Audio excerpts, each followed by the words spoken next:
What's up, JetNation? Joe Douglas seems to be collecting 2022 sixth-round picks. What does it all mean? Stick around.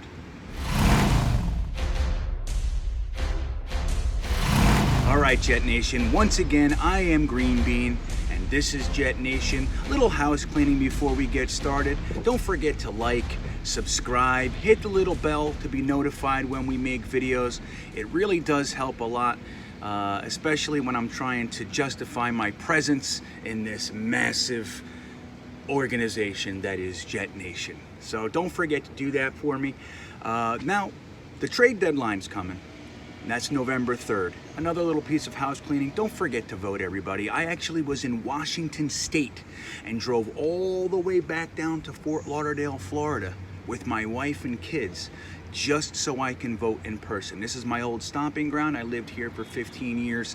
Don't particularly love it, but I'm here nonetheless just so I can vote and see a couple people and all that. But it's very, very important. If it didn't matter, let me just tell you that these guys wouldn't be spending hundreds of millions of dollars to influence our opinions. All right, so they're telling you how important it is. Let's make sure that we at least do the thing that we can do, which is vote. All that aside, like I said, the November 3rd trade deadline is just under 2 weeks away, and we've already pulled a few minor trades off. Now, the one interesting is Steve McClendon. We traded Steve McClendon on the evening after we got a 24-zip shutout to the Miami Dolphins, which is just, that's a whole other story. But we traded Steve McClendon, and I look at this as pretty much a solid to a good dude.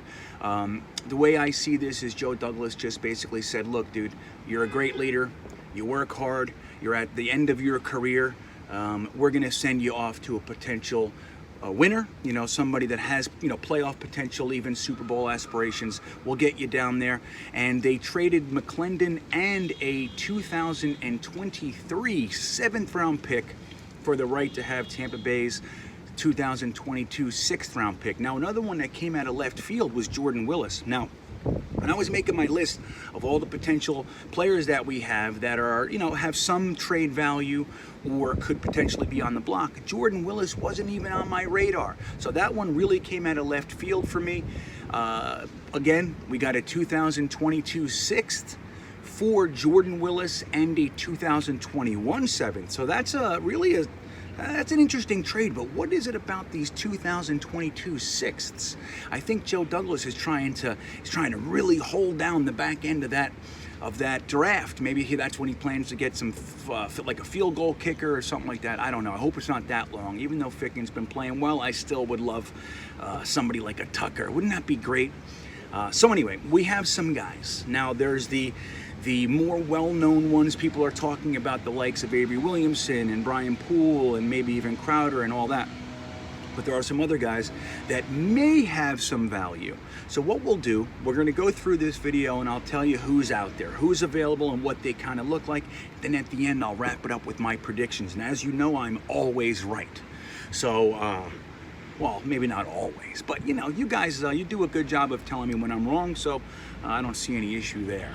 So first one I got for you is Henry Anderson. Now, Henry Anderson signed a 3-year contract worth entirely too much money. 17, I think it was 22 and 17 million was guaranteed. He has another year on this contract worth $9.5 million. So he's a defensive tackle. He's making $9.5 million next year.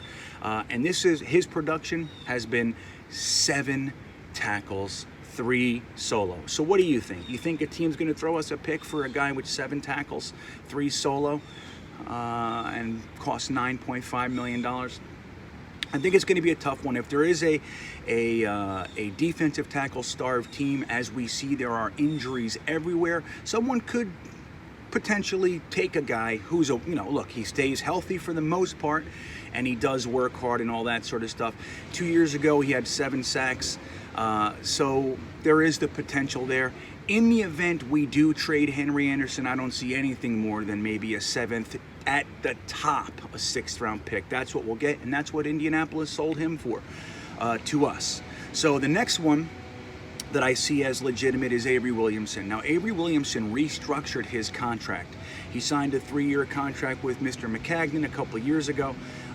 Played very, very well. His first year, obviously, was injured and didn't play at all for us last year. And this year, he didn't start the first couple of games, but has recently come on. So he's playing well right now. This is a max value kind of thing. I think the fact that we restructured his contract, I think it's about anywhere between $1.5 million to $2 million or something like that, that the team would still be on the hook for if they take Avery Williamson. Like a lot of people have talked about, I don't think it's necessarily a rumor yet, but a good fit for him would be the Pittsburgh Steelers, and we'll probably get no higher than a third. That would be great. Maybe even a little bit lower for Avery Williamson. So now we have Brian Poole, who has come out of the woodwork to be probably a top 3 slot corner in this league. Hits hard, got a couple picks. His stats are 33 tackles with 28 being solo, 2 interceptions and a sack so far in 7 games or 6 games, right? 6 games. So he's doing well. He's actually he's a top 10 rated cornerback, and like I said, a top 3 nickel cornerback, slot guy. So he's, again, he has max value. He signed a $5 million contract. There's about $3 million. I think the signing bonus was 2 years, so he only has $1 million and change left on it. He can be a very attractive trading piece. Now, whether or not the Jets want to get rid of him is another story, but like a lot of my Jets fan creator brethren are labeling this period, I do agree that it's somewhat of a fire sale, so we can see Brian Poole go. In the event he goes, I see a 3rd round pick for him. Best slot corner in the league by many accounts. So next we have Quinnen Williams. What do you think of Quinnen Williams? There was this rumor last year that the Jets were offered a blockbuster trade. Now, let me just remind you, there was never any confirmation of that anywhere. It was something that somebody tweeted and people just ran with it, and it took on a life of its own, like, similar to how they say poltergeists are created. Like, if you have a negative energy in your house, people are jealous and angry, and next thing you know, there's a poltergeist. So maybe that's what happened here. This has become almost a fact by many people's ideas. They seem to think that the Jets turned down a blockbuster trade of numerous picks and a first and all that sort of stuff. I don't really buy it. I never did. I didn't see any confirmation. But the word now is that the Jets would take a 2nd round pick. In truth, I think that Quinnen Williams is absolutely worth a 2nd round pick, and I think that they'll probably get more in the event he's traded, a 2nd and a 5th. Something like that, or even a low, like, a low first, not a low, I guess a high. Well, I guess it's a low, right? Yeah, like something from the 25 back. If one of these winning teams thinks that he can come in and really help them get over the hump, I can see it happening. But again, the trade deadline is almost 2 weeks away. A lot can happen. So let's see how this develops. Interestingly, I think Connor Hughes was the guy who said that that the Jets can't get a 2nd, and I'm not sure, but it might be that he's the one who said there was a blockbuster trade. So he's just kind of saying all this stuff. I don't know what support or foundation he has behind these opinions, which is what I think they are. Correct me if I'm wrong. I'm happy to learn any of this stuff. But I see Quinnen Williams as a potential trade candidate. Now we have Jordan Jenkins. He's in his last year of his contract. He signed just under a $5 million deal. About half of that is left. I believe his signing bonus was about $2 million. So he's cheap. That problem with him is, this is what Jordan Jenkins has given us: 9 tackles, 6 solo, 1 sack. That's what Jordan Jenkins has contributed in the first 6 games. 9 tackles for a linebacker. Not good. I don't know how attractive he is. I think last year would have been a good year to trade him. They could have gotten a 3rd for him, maybe a 4th. I don't see him netting anything more than a 5th, potentially even a 6th or 7th. That's if they want to get rid of him for that. Now, another interesting guy is John Franklin Myers. What do you think of him? He's been playing well. He's only played about 33% of the snaps, but in that he has actually exceeded Henry Anderson's production. 7 tackles and a sack. So he's not doing, he's not lighting the world on fire or anything, but he does have value. I could see him being one of these guys that they flip for a pick or two. I could see a 5th round pick for Franklin Myers. Now we're going to get into some other, more interesting. Jamison Crowder. Do we want to let Jamison Crowder go? He's under contract for 1 more year. Let's see what it is. It's 10.5. Oh no, 2021 is $11.5 million. So if you're going to trade for him, you assume that contract. $11.5 million might be a lot for a team to take. Now he's one of the better slot receivers in the game. I mean, he's basically all we have. So if they let this guy go, it's totally revealing the tank. I think they've done that, pretty good job of that already. But this is confirmation. They're tanking if they trade Crowder.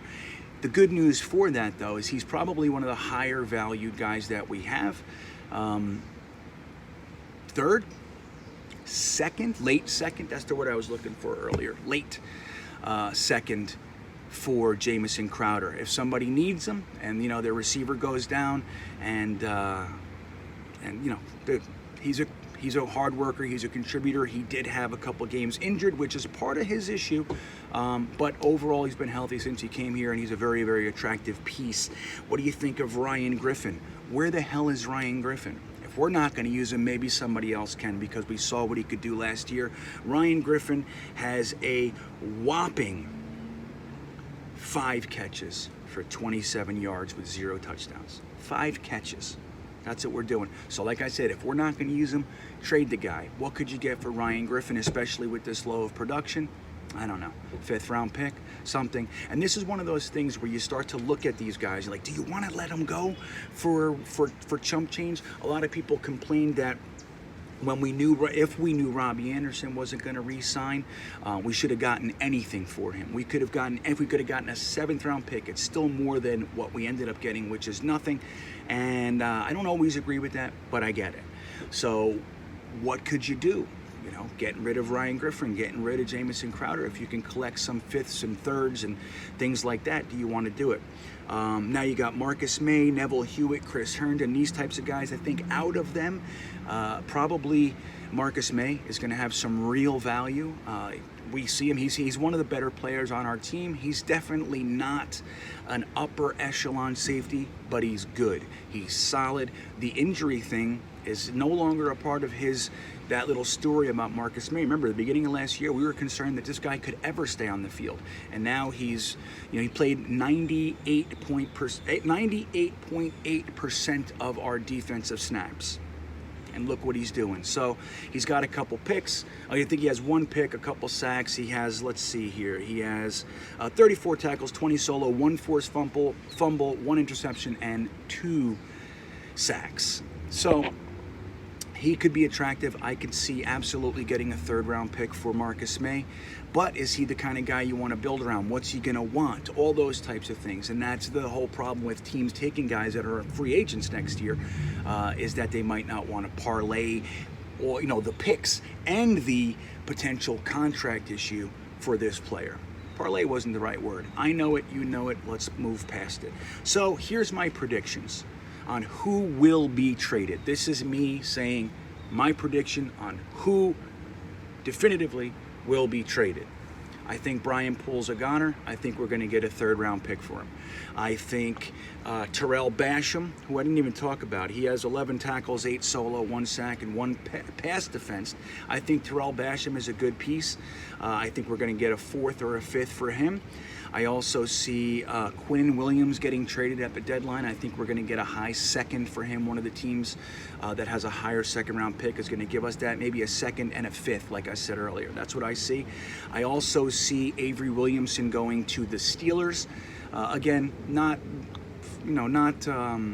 it's not necessarily rumor status, but it's making a lot of sense from a lot of people. So I see Avery Williamson going, and I see us getting a 3rd round pick from the Steelers for him, maybe a 3rd and some change, a 3rd and a 6th, 3rd and a 7th, that kind of thing.